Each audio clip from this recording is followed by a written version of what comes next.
오늘 또 예배 자리에 나오신 성도 여러분과 여러분의 가정에 하나님의 크신 은혜와 평강이 함께 하시기를 간절히 소망합니다. 아멘. 여러분 다음 이 두 가지 중에서 한번 선택해 보시라고 그러면 뭘 선택하실까요? 하나는 새 것이고 하나는 더 좋은 것입니다. 새 것을 선택하실랍니까? 아니면 더 좋은 것을 선택하실랍니까? 자, 이 말이 오늘 본문에도 있죠. 하나님께서 예수님을 통해 세우신 새로운 언약이 은혜의 언약인데 그 은혜의 언약을 더 좋은 언약이라고 말도 하고 새 언약이라고 말을 해요. 같은 말이겠지만은 의미가 조금 따져볼 필요가 있단 말이에요.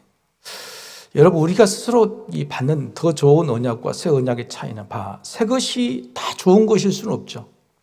자, 우리가 어떤 물건을 쓰다가 새 물건을 썼습니다. 근데 그 새 물건이 기존에 내가 사용하는 것보다 더 좋은 것일지 아니면 더 나쁜 것일지 얼마나 좋을지 알 수 있습니까? 그래서 새 것이라고 하는 것이 다 좋은 것이 아니에요. 그런데 우리는 사람이라는 것은 그냥 새 것을 좋아해요. 오래된 것을 내 것이라고 다 버리는 거죠. 그래서 사실은 어리석은 질문입니다. 더 좋은 것과 새 것은 사실 두 개를 합해야 되는 거죠. 새 것이지만 더 좋은 새 것이면 좋겠다. 이런 것이죠. 그래서 여러분, 이 새 것이 우리에게는 갈망하고 늘 또 좀만 마음에 안 들면 사람이든 뭐든 새 것으로 바꾸고 싶지만은 구간이 명간이라고 또 새 것, 새 사람, 새 일, 새 축복을 찾는다는 것이 과연 우리에게 더 좋은 것인가 하는 생각을 우리가 한번 해볼 필요가 있다는 겁니다. 그러면 왜 히브리서 기자는 더 좋은 언약과 새 언약이라는 말을 혼용해서 썼냐? 사실 새 언약이라고 하면 되는데 왜 더 좋은 언약이라고 그랬냐? 그런 것은 예수님이 하신 말씀과 같습니다. 예수님이 구약의 율법을 폐하러 오신 겁니까? 완성하러 오신 겁니까?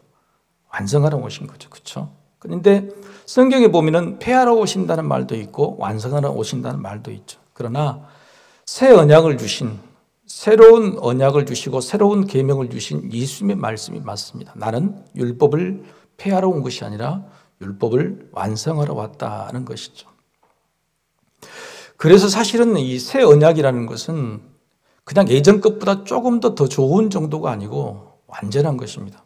완전하고 완전히 완성된 언약.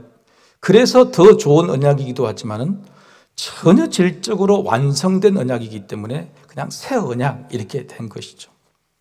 물건을 쓰다가 더 좋은 것이 나와서 바꿨어요. 그런데 이 좋은 것이 말도 못하게 좋은 거예요. 지난번 것과 비교할 수 없을 정도로 더 이상 이제는 더 좋은 것이 쓸 필요가 없을 정도로 좋은 것이다. 그런 것이 이것은 아예 새 것과 완전한 새 것이라고 말하는 것과 똑같은 거죠. 히브리서 기자는요, 새 언약이라고 설명된 예수님께서 말씀하신 이것을 히브리서의 이 수신자들을 위해서 더 좋은 언약이라고 말을 바꿔서 쓴 겁니다. 왜냐하면 이 히브리서라는 편지, 설교를 듣는 사람은 대부분 구약에 있는 제사나 율법이나 유대 전통에 대해서 굉장히 관심이 많아서 자꾸 과거로 돌아가려고 하는 거예요. 그런 사람에게 과거는 무조건 나쁜 것이요. 과거는 무조건 못 쓰는 것이요. 과거는 싹 버려. 그래 버리면 이 사람들이 도대체 그러면 예전의 하나님은 뭐고 지금의 하나님은 뭐냐? 예전에 우리에게 해주셨던 말씀은 뭐고 지금 주신 말씀은 뭐냐? 연결이 안 되는 거잖아요. 그래서 히브리서 기자는 쓰신 분은 누군지 모르지만 바로 이 편지를 받는 사람을 위해서 새 언약이지만은 더 좋은 언약이다. 이렇게 과거의 것과 율법과 연결하는 그런 표현을 썼다고 하는 것입니다. 그래서 오늘 본문 중에 이런 표현이 있죠. 예전 것은 모형이다, 그림자다. 5절이죠. 5절 말씀 제가 한번 읽어보겠습니다. 그들이 섬기는 것은 하늘에 있는 것의 모형과 그림자라. 모세가 장막을 지으려 할 때에 지시하심을 얻은 것 같으니 이르시되 산과 모든 것을 산에서 내게 보이던 본을 따라 지으라 하셨느니라. 옛 언약, 옛 계명, 옛 율법을 줄 때에 하나님께서 모세를 시내 산으로 불러서 주셨습니다. 그래서 시내산에서 받은 율법대로 중요한 것은 성막을 짓고 제사 제도를 만들고 하는 이런 때 출애굽기 25장 40절에 이런 말씀이 있어요. 너는 삼가 이 산에서 내게 보인 양식대로 할지니라. 그러니까 모세가 시내산에서 하나님께서 성막은 몇 규빗 이렇게 짓고 저렇게 짓고 재질은 이렇게 딱 이 모든 것을 받아 썼더라도 모세가 다 이해를 못하는 거예요. 그래서 하나님께서 모세에게 그러면 내가 너에게 보여주겠다. 그래가지고 이 성경의 내용 그대로를 해석한다면 모세는 하늘의 것을 봤다는 거예요. 하늘의 원형이 하늘에 있는 성전이 뭔지를 그대로 보고 이 본대로 네 양식대로 그 본대로 그대로 지어라 이렇게 이야기하고 있다는 거죠. 바로 그 말씀을 히브리서 기자가 가지고 온 것입니다. 하늘의 원형이 있고 이 땅에는 모형이다. 모형. 우리 교회에서 여러분 그 경기도에 있는 성막 박물관이라는 곳을 갔습니다. 저도 갔어요. 성막 박물관이 가면은 진짜로 어마어마합니다. 규모가. 그리고 성경에 나온 그대로 지으려고 크기랄지 사이즈 재질 같은 것도 거의 그대로 지었죠. 제가 목사가 그러니까 그분이 목사는 대지세상이다 그래가지고 대지세상 옷을 딱 입히더라고요. 그것도 지팡이도 들고 막 헛것도 오고 시키는 것도 다 하는데 특히 성소에서 지성소로 들어갈 때 이게 그 목회자가 들어가게 만드는데 참 마음에 이 두려움과 떨림이 있더라 하는 거예요. 스스로 생각했어요. 이게 모형으로만 지어도 내한테 이렇게 무기감이 있고 부담감이 있고, 이런 그 경건함이 있는데 실제로 눈으로 우리가 그 원형을 봤다 그러면 얼마나 기가 막힐까? 모세는 얼마나 이 일반 백성들에게 자기가 본 것을 그대로 재현했지만은 다 그 설명을 못 하잖아요. 그때 얼마나 깝깝할까요? 하늘을 본 사람은 땅의 사람들에게 아무리 뭘 설명해 줘도 이해 못하는 것에 너무너무 가까운 거예요. 그런데 이스라엘 사람들은 어떻게 했습니까? 하늘에는 관심이 없어요. 하늘의 원형에는 관심이 없고 땅의 모형에만 늘 관심이 있는 거예요. 땅의 모형에만. 그래서 성전이 최고고 심지어는 하나님의 언약궤가 최고인 줄 알았어요. 그것을 마치 모형을 우상처럼 섬기게 된 거예요. 하나님께서 이 땅에 보내주신 것은 모형이에요. 하늘을 사모하고 하나님을 사랑하라 이렇게 생각했는데 그 하늘을 땅에다 갖다 놓으니까 땅이 하늘인 줄 알고 땅이 주신 것이 하나님인 줄 알고 그렇게 우상처럼 섬기는 것이 사람이었다는 거예요. 그래서 여러분 이것을 예수님께서 설명하고 설득하기가 얼마나 어려워요. 설득한 게 뭐냐면은 땅에 있는 것은 모형이고 하늘에 있는 것이 원형이다. 그 이야기를 했는데 사람들은 하늘에 대해서 관심이 없는 거예요. 메시아도 구원도 전부 다 땅에 있는 것으로만 생각하는 거예요. 이게 문제죠. 실제적으로 이런 문제를 야기하는 것은 성경에 잘못 이해하면 하나님께서 완전하지 않는 그런 약속을 첫 언약을 줬다. 자, 여기서 언약에 대해서 좀 두 개 이야기해 보죠. 옛 언약이 있어요. 옛 언약이 있고 새 언약이 있단 말이에요. 자, 옛 언약이 뭐죠? 옛 언약이 뭡니까? 단순히 시내산에서 주신 율법일까요? 그게 아니죠. 옛 언약은 이렇게 옛 언약은 뭐냐? 하나님의 말씀을 지키면 복을 받고 말씀을 지키지 않으면 저주를 받는다. 이게 옛 언약이에요. 이것은 따라해 봅시다. 행위 언약. 행위 언약. 내가 말씀을 행할 때에 복을 받고 행하지 않으면 저주를 받는다는 것이 이게 옛 언약입니다. 그런데 이 언약, 옛 언약의 자체, 행위 언약 자체가 사람이 행하면은 하나님께서 복을 주신다고 그랬는데 행하지를 않는 거예요. 그래서 오늘 본문에 이렇게 말하고 있습니다. 자, 이 9절 말씀 같이 한번 읽어보죠. 9절 말씀 한번 읽어보십시다. 자, 시작. 또 주께서 이르시기를 이 언약은 내가 그들의 열조의 손을 잡고 애굽 땅에서 인도하여 내던 날에 그들과 맺은 언약과 같지 아니하도다. 그들은 내 언약 안에 머물러 있지 아니하므로 내가 그들을 돌보지 아니하였노라 그러죠. 그러니까 옛날에 그 언약 안에 머물러 있지 않았다는 그 뜻은 뭐냐면 말씀을 지키지 않았다, 행하지 않았다. 그래서 내가 그들을 돌보지 않았다, 복을 주지 않았다고 이렇게 말하고 있는 겁니다. 자, 그럼 여기서 한번 물어보고 여쭤보겠습니다. 자, 하나님께서 옛 언약을 주실 때에 불완전한 뭔가 부족한 언약을 주신 겁니까? 아니면 언약은 제대로 주셨는데 사람들이 지키지 않은 겁니까? 그렇죠. 사람들이 지키지 않는 거죠. 그런데 히브리서를 이야기해 보면 꼭 언약이 뭔가 잘못된 것처럼, 그래서 새로운 언약이 필요한 것처럼 이야기하는 것은 오류다, 잘못된 해석이다는 거예요. 하나님은요, 얼마나 기가 막히신 분이냐. 이런 사람들이 말씀을 지키지 않아서, 언약은 완전하죠, 율법 자체가. 그것만으로도 충분히 복을 받고 구원을 얻습니다. 그런데 그 말씀 안에 머물지 않아서, 사람들이 지키지 않아서 복을 받지 못하는 것을 누구 책임으로 돌리냐면 하나님의 책임으로 돌려요. 너무너무 7절 말씀 한번 볼까요? 7절 말씀. 이게 하나님, 7절 한번 읽어봅시다. 자, 시작. 저 첫 언약이 무음하였더라면 둘째 것을 요구할 일이 없었으려니와. 첫 언약을 누가 주셨죠?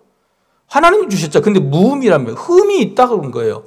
흠이 있어서 둘째 언약을 주실 수 있다. 첫 언약을 주신 분이 하나님인데, 하나님이 내가 첫 언약을 흠이 있게 주었다, 미안하다, 이렇게 말하는 거예요. 여러분, 이게 해서 하나님이 율법을 잘못 주신 거네? 구원이 율법이 아닌 거네? 사람이 지킬 수 없는 것을 주셨네? 너무 무리한 것을 요구하셨네? 이렇게 해석해서는 안 된다는 겁니다. 여러분, 한번 여쭤봅시다. 구약에 있는 아브라함이 구원을 받았을까요? 못 받았을까요? 못 받았어요?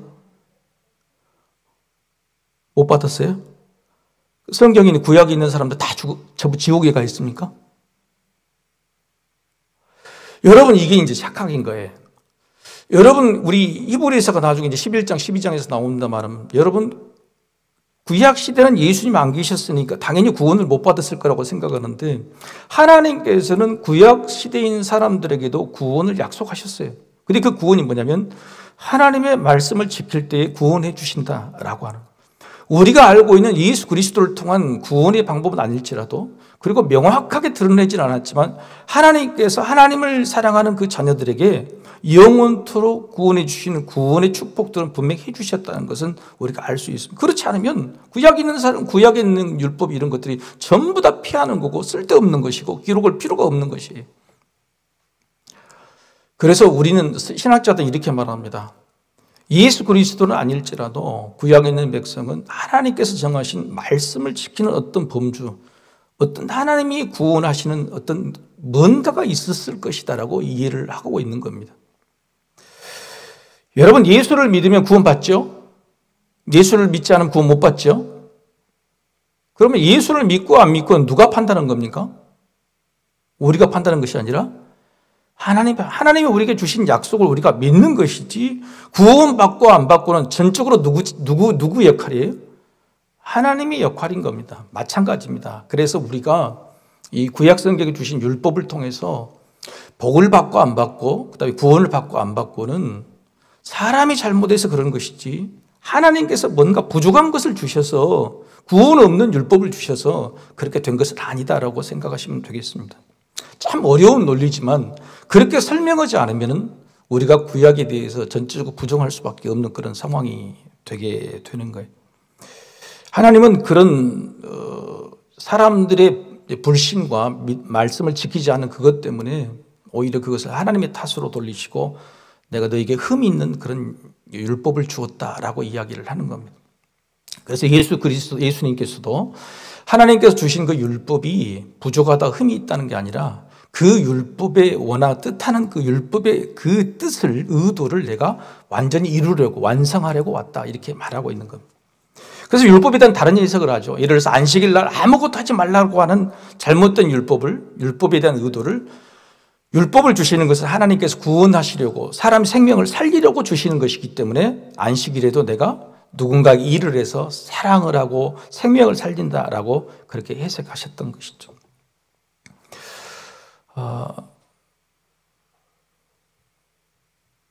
마치 하나님이 부모 같은 그런 마음인 것 같아요. 자식들에게 뭔가를 다 주시고도 더 주고 싶고, 자식이 잘못하면 부모님은 누구 탓이라 그래요? 다 내 탓이라고 하는 거죠. 그래서 오늘 성경의 히브리서 읽은 이 방법 속에서 하나님께서 내 아버지다라고 하는 그런 개념이 없으면은 오늘 이 히브리서를 교리적으로 이해할 때 굉장히 깝깝하고 답답해요. 뭔가 앞뒤가 안 맞는 것 같고 틀린 말 같기도 하고 이런 거예요. 그런데 이 모든 것들을 하나님께서 스스로 다 책임지시고, 하나님께서 내가 더 주시고 싶어도 더 주시고 싶은 마음, 또 내가 뭔가 잘못했다고 스스로 자책하는 그런 마음들을 우리가 읽을 때에 하나님께서 왜 새 언약을 주실 수밖에 없는 것인가를 우리가 이해할 수 있다고 하는 것입니다. 하나님께서 주신 이 새 언약이라는 이 말을 어느 정도 이 차이가 있냐면, 그래서 이 히브리서 헬라어의 용어를 보면 알아요. 헬라어 용어를 이 새 것과 더 좋은 것의 차이를 용어를 이렇게 썼습니다. 새 것이라는 말에 두 가지 단어가 있는데, 하나는 네오스가 있고 하나는 카이노스가 있어요. 네오스라는 것은 뭐냐면 그냥 시간적으로 새로운 것입니다. 그러니까 과거의 것이 아니라 시간이 나면 새로운 것이 나온 것은 네오스예요. 근데 카이노스는 뭐냐면 시간적으로 새로운 것이 아니라 완전히 질적으로 다른 거예요. 완전히 질적으로 다른 것을 이야기합니다. 그래서 때가 되면 예수님께서 오셔서 구원을 이루신 게 아니고, 예수님이 오셔서 하시는 구원, 그 놀라운 구원의 약속은, 새로운 새 언약은 완전히 질적으로 다른 것이다. 이런 의미로 일부러 이 카이노스라는 말을 썼다고 하는 것입니다. 그 새 언약의 완벽함은요, 오늘 본문에서 네 가지로 살펴볼 수가 있습니다. 첫 번째는, 우리 10절을 한번 읽어보십시다. 새 언약이 얼마나 질적으로 다른 것인가. 10절 다시 한번 읽어보십시다. 시작. 또 주께서 이르시되 그날 후에 내가 이스라엘 집과 맺을 언약은 이것이니 내 법을 그들의 생각에 두고 그들의 마음에 이것을 기록하리라. 나는 그들에게 하나님이 되고 그들은 내게 백성이 되리라. 여러분이 10절 그대로 한번 보실까요? 제일 마지막 부분이 뭐죠? 나는 그들에게 하나님이 되고 그들은 내게 백성. 이 말씀 어디서 많이 들었어요? 구약 성경에 수없이 하신 말씀이죠. 나는 너의 하나님이 되고 너는 내 백성이 되리라 하는 말씀이에요.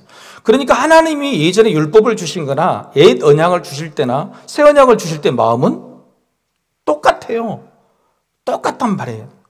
그런데 어떤 것으로 주셨냐면은, 예전에는 돌판에다가 새겨 주셨어요. 돌판에다가 새겨 주시는데 지금 어디 있다가요? 신비. 여러분, 신비란 말이죠. 마음 심자 비석비자. 마음에 새겨 주셨다고 하는 겁니다. 그래서 여러분, 이 히브리서 9장에 보면은 9장 9절을 보면은, 제가 한번 읽겠습니다. 화면이 안 나옵니다. 9장 9절을 이렇게 되어 있습니다. 이 장막은 현재까지의 비유니 이에 따라 드리는 예물과 제사는 섬기는 자를 그 양심상 온전하게 할 수 없나니, 그렇게 이야기했어요. 옛 언약, 옛 제사법은요, 겉으로 행위는 깨끗하게 할지는 몰라도 그 양심이 있는, 마음속에 있는 것까지는, 그 사람이 무슨 마음을 품는지는 깨끗하게 못한다고 하는 것입니다. 그런데 새로 주신 언약은 뭐냐면 그 양심과 그 마음까지도 완전히 바꿔주시는 거다. 그래서 새로운 언약은 반드시 기초가 뭐냐면 성령님이 오셨다는 것을 기초로 합니다. 성령님께서 우리의 마음판을 완전히 바꿔주시고, 성령님 아니면 우리 양심의 가책을 느낄 수가 없잖아요. 그렇죠? 그래서 성령님을 통해서 새 언약이 완성이 되는 거예요. 성령님을 통해서 우리 마음의 신비에 하나님 말씀이 양심의 채찍으로, 양심이 새롭게 단련된 것으로 표현되는 것이다. 이게 굉장히 중요한 거예요. 전인격적으로 변화한다는 겁니다. 예수님께서 오셔서 이 땅에 네가 행하면 구원받고 행하지 못하면 구원받지 못한다는 게 아니라, 내가 하나님의 아들 자녀임을 믿으면 그 믿음만으로 내가 의롭게 된다. 할렐루야. 그 믿음만으로 네가 구원받는다 하고 하는 이 은혜의 언약이, 행위 언약이 아니라 예수님 오신 새 언약은 은혜의 언약이, 은혜의 언약. 내가 할 수 있는 게 아니에요. 내 마음과 생각을 내가 할 수 있는 게 아니에요.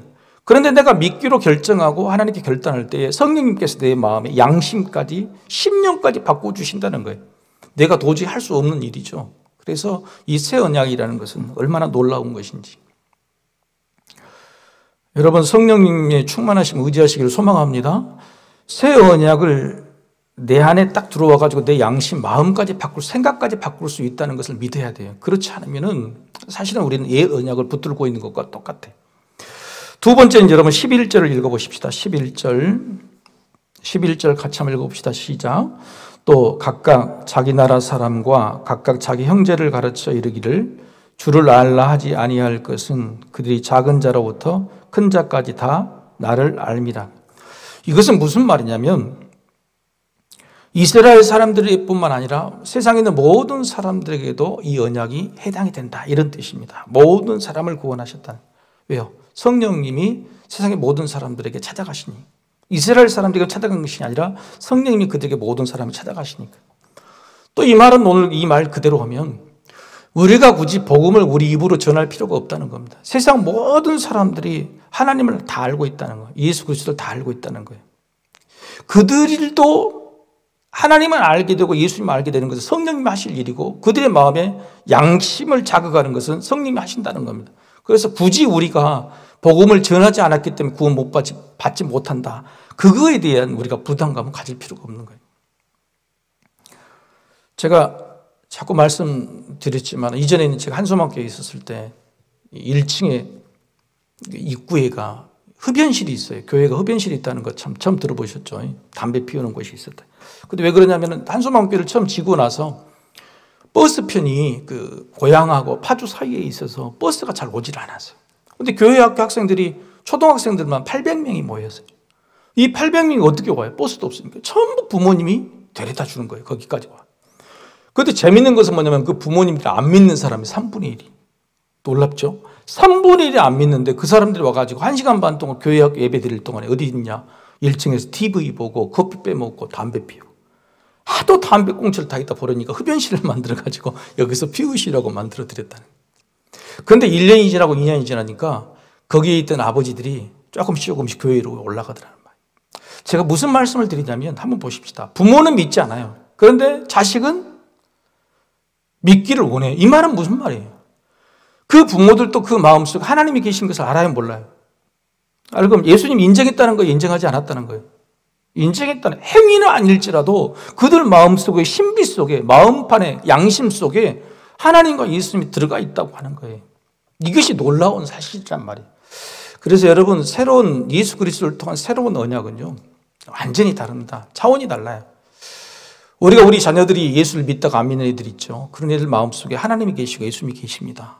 그래서 우리가 그들에게 복음을 전하고 안 전하고 하는 문제가 아니라 단지 기도를 성령님께서 그들에게 또 찾아가 주셔서 그들의 양심을 다시 한번 깨우쳐 달라고 그렇게 기도하면 되는 거예요. 이게 굉장히 중요한 문제예요.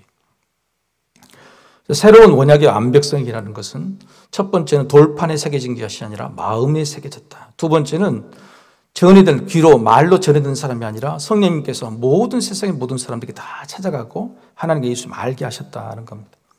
자, 세 번째는 12절을 12절은 두 가지 내용이 있어요. 같이 한번 읽어보십시다. 자, 시작. 내가 그들의 불의를 긍휼히 여기고 그들의 죄를 다시 기억하지 아니하리라 하셨느니라. 첫 번째는 뭐냐면 불의를 긍휼히 여겼다는 것. 여러분 구약성경 율법에서는 불의를 긍휼히 여깁니까? 불쌍히 여깁니까? 절대 불쌍히 여기지 않죠. 그죠? 이에는 이, 눈에는 눈으로 반드시 그만큼의 이 피를 흘리게 만드셨죠. 불의를 불쌍히 여긴 적이 없습니다. 불의는 반드시 벌을 받게 되었어요. 사랑하는 다윗조차도 하나님께서 그렇게 하셨어요. 그런데 예수 그리스도의 언약은요, 실수가 아니라 불의, 아예 의롭지 못한 그 죄마저도 불쌍히 여기셨다는 거예요. 놀라운 사실 아니에요? 이것이. 그래서 그 누구든지 다 예수 앞으로 갈 수가 있게 되는 거예요. 예전에는 제사장을 통해서 그리고 심지어는 더 큰 죄를 지은 사람은 아예 제사장 앞으로 오지도 못하게 만들었어요. 흠 있는 재물을 가져온 사람은 아예 오지도 못하게 만들었어요. 거기 안에 있는 성막 안에 들어온 사람도 이방인들은 들어오지도 못하게 만들었어요.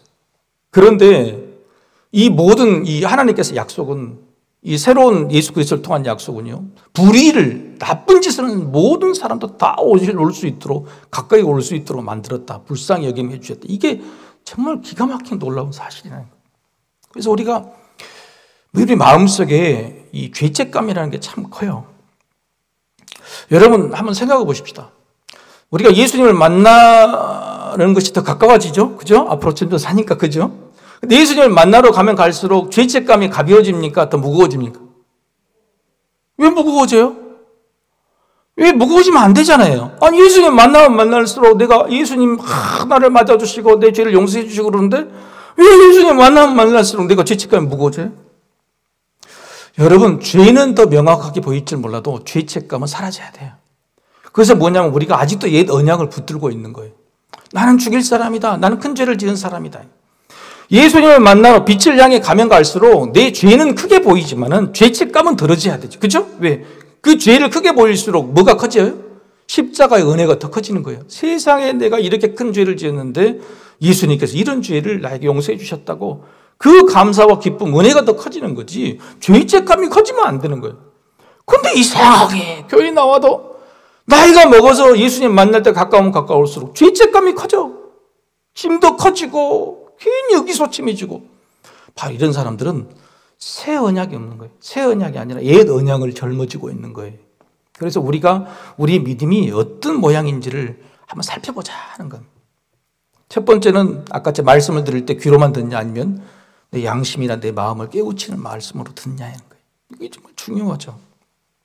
두 번째는 성령님의 내 마음을 움직여 주시는 그 놀라운 역사를 내가 늘 그 말씀 언약을 붙들 때마다 내가 새롭게 되느냐. 세 번째는 내 안에 있는 심판이 아니라 은혜, 불쌍히 여기시는 그 긍휼의 마음이 더 감사로 커지느냐. 이게 중요합니다. 자, 네 번째 아까 12절에 뭐라고 그랬죠? 마지막에 그들의 죄를 다시 기억하지 않는다는 겁니다. 그렇죠? 죄를 기억하지 않는다. 이게 바로 우리가 죄책감을 완전히 들 수 있는 거예요. 그래서 예전에는 죄를 지었어도 그 죄를 늘 계산하시고 또 다시 그 죄를 지으면은 가중처벌을 했는데 예수님께서는 한 번 지은 죄를 용서해 주시고는 다시는 그걸 생각하지 않고 기억조차 하지 않는다. 이것이 우리에게는 놀라운 완전한 새로운 언약, 단지 우리를 위해서 더 좋은 언약으로 표현한 예수 그리스도의 은혜 언약이다 하는 것입니다. 정리해 보십시다. 자, 옛 언약과 새 언약은 완전히 나쁜 것이 아니고 새로운 언약이 새로 만들어진 게 아니에요. 이 옛 언약도 훌륭했지만 사람들이 잘 지키지 못해서 그 안에 복도 못 받고 구원도 얻지 못했어요. 왜냐하면 이 말씀을 지킨다는 자체가 너무너무 힘들고 어렵기 때문에. 그래서 하나님께서 스스로 새로운 언약을 주어주신데 이것은 행위 언약이 아니라 은혜다. 네가 무슨 죄를 지었더라도 믿기만 하면 의롭게 되고 용서받고 구원 얻는다라고 하는 은혜의 언약을 이렇게 주셨다. 근데 이 옛 언약보다도 이 새 언약은 그냥 완전히 질적으로 다른 언약입니다. 완전히 다른 언약인데 구약에 있는 이 언약, 하나님 하신 일에 대해서 연결을 시키려고 이브리서 기자가 뭐라고 표현했다고요? 더 좋은 언약이라고 이렇게 표현했다. 그것을 우리가 이해할 때에 그렇구나. 새로운 언약이지만은 더 좋은 언약이지만은 완전히 질적으로 다른 새 언약이구나. 이렇게 이야기를 하시면 되겠습니다. 근데 오늘 이 본문 중에서 우리가 마지막으로 착각하지 않아야 될 것이 하나 있어요. 그것은 바로 6절 말씀이에요. 6절 말씀을 같이 한번 읽어보십시다. 6절 말씀 함께 읽어볼까요? 자, 시작. 그러나 이제 그는 더 아름다운 직분을 얻으셨으니 그는 더 좋은 약속으로 세우신 더 좋은 언약의 중보자시라. 자, 여러분, 믿음이라는 것은요, 무엇을 받고 무엇을 얻고 하는 어떤 그 유익이 아니에요. 믿음이라는 것은 한번 따라해보시죠. 믿음은 관계다는 거예요. 관계. 믿음은 관계예요. 자, 오늘 하나님께서 옛 언약보다도 새로운 언약을 주셨다. 그 언약이 나에게 좋다는 것이 아니고 그 새로운 언약을 통해서 하나님과의 관계가 개선되는 거예요. 내가 예수님에 대해서 새롭게 생각하는 것이에요. 그게 바로 진짜 축복이에요. 진짜 온전케 되는 것이에요. 그런데 우리는 이 새 언약, 이거 자체를 통해서 내가 무엇을 또 이 땅에서 얻어볼까? 내가 이 땅에서 뭔가 더 좋은 것을 얻어볼까? 이렇게 생각한다면 그조차도 옛 언약으로 다시 가버린 거예요.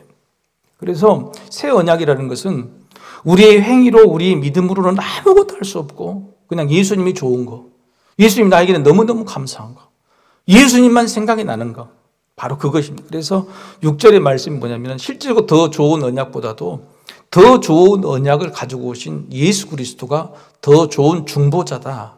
우리에게 바로 그분이 바로 또 언약의 그 실체다라고 이야기하고 있는 것입니다. 여러분, 예수님이 좋으십니까? 예, 예수님이 좋으십니까? 그러니까 히브리서 읽으면 읽을수록 복잡한 교리보다도 그냥 예수밖에 없다는 거예요.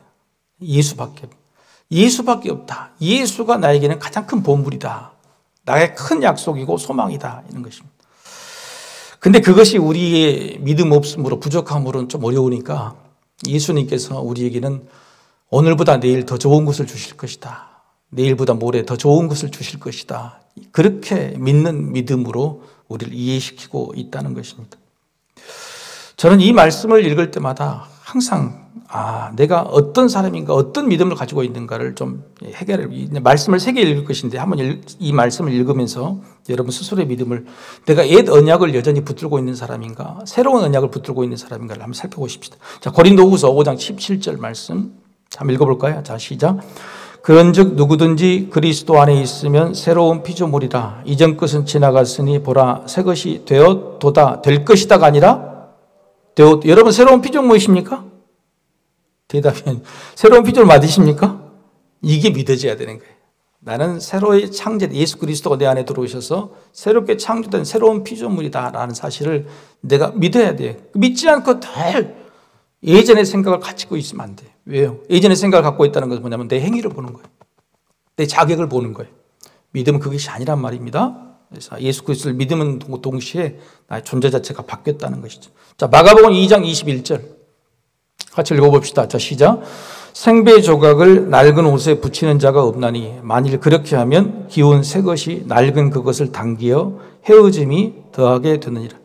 우리는 지금 낡은 옷하고 새 옷을 계속 기워서 이것인지 낡은 옷인지 새 옷인지 잘 모른단 말이에요. 몇 가지를 한번 찾아볼까요? 자, 여러분 힘들고 어려웠을 때 사람을 찾습니까? 하나님을 찾습니까? 사람도 찾고 하나님도 찾죠. 이게 이상해. 낡은 옷인 건지 새 옷인 건지 이것인지 저것인지 헷갈리는 거예요. 하나님을 믿는다 그러면 전적으로 믿음을 드려야 되는데 하나님께 기도를 하면서도 이상하게 또 사람을 찾는 거예요. 이게 낡은 옷이에요. 두 번째, 여러분 이 땅의 삶이 좋습니까? 천국의 삶이 좋습니까? 대답을 못 하잖아요. 천국에 대한 소망이 있다 그러면 이 땅의 삶이 좀 힘들고 어려워도 내가 이럴 수 있어요. 좋고 안 좋고의 문제가 아니에요. 이 땅 삶도 물론 좋은 것이죠. 그런데 우리가 정말로 천국을 소망하고 사느냐? 솔직하게 천국 지금 가는 것보다 이 땅에서 좀 더 오래 살고 싶으시죠? 그렇지 않아요? 우리 마음속에. 그래서 우리가 지금 헌 옷과 새 옷을 조각과 이것을 좀 뭐랄까 교묘하게 이어붙이고 사는 것이 아닌가, 우리가 이걸 생각해 보면. 세 번째, 그것은 여러분 내가 인생을 살아갈 때 내 것으로, 내 힘으로, 내 능력으로 여전히 살아갈 수 있다고 생각하십니까? 아니면 전적으로 하나님의 도우심이 있어야 된다고 생각하십니까? 그렇죠.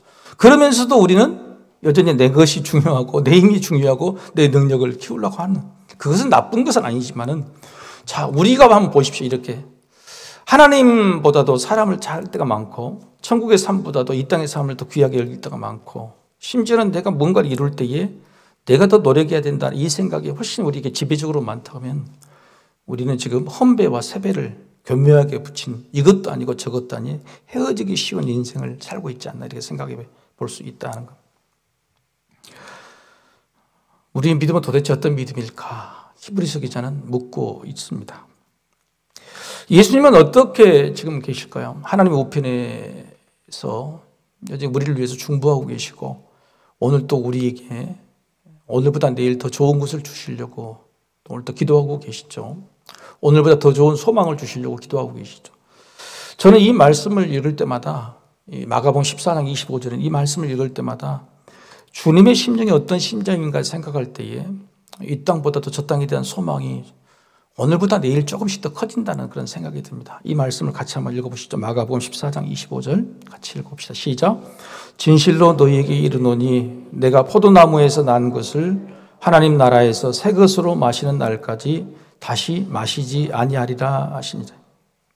제자들에게 성만찬을 하시고 하신 말씀이 뭐냐면, 내가 저 하늘에서 새 것으로 너희와 함께 마실 때까지는 나는 하나님 나라에 계시면서도 나는 아무것도 누리지 않을 것이다. 하나님 나라에. 예수님은 우리를 그토록 다시 만나기를 기다리고 계시죠. 천국의 소망이 얼마나 큰 것인지 그 천국의 소망을 빨리 누리기를 예수님 원하고 계시죠. 그런데 우리는 천국에도 소망이 있기는 있지만은 천국보다는 이 땅, 하나님보다는 내 사람, 내 가족, 내 것이 더 우리에겐 더 귀한 것이 아닌가. 오늘 우리의 믿음이 정말 양다리를 걸치는, 이것도 아니고 저것도 아닌 새로운 피조물이라고 이야기했는데 정말 그런 피조물로 거듭난 믿음으로 우리가 살고 있는 것인가, 우리가 한번 스스로 생각해 보는 그런 말씀인 것 같습니다. 자, 우리 한번 같이 한번 기도하십시다.